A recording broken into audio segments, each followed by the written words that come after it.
Hey everyone, Technomentary here with the video for you guys. In today's video, I'm going to show you how to hard reset your iPhone 14 Pro Max. So let's get started. Now, first thing you want to do is locate the volume up and volume down button on the left hand side, and on the right hand side is this big side button. Now, in order to do a hard reset, we need to quickly press and release the volume up and then quickly press and release the volume down button in sequence before holding on to this side button until the screen goes black and the Apple logo appear.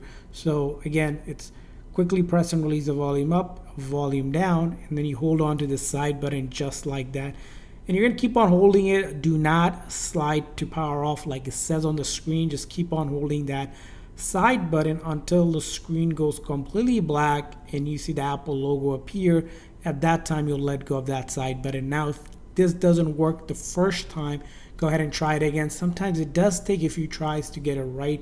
So if it doesn't work the first time, do it again. It's quickly press and release the volume up and then quickly press and release the volume down before holding on to that side button for the screen to go completely black and the Apple logo to appear.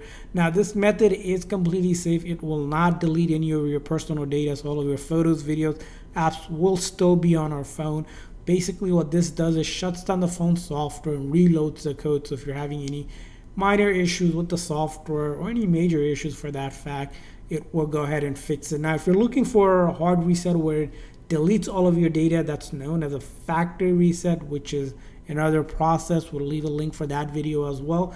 And I hope this video was helpful. If so, please do consider a like and subscribe button for more tips and tricks for your iPhone and other iOS devices. We'll see you guys next time.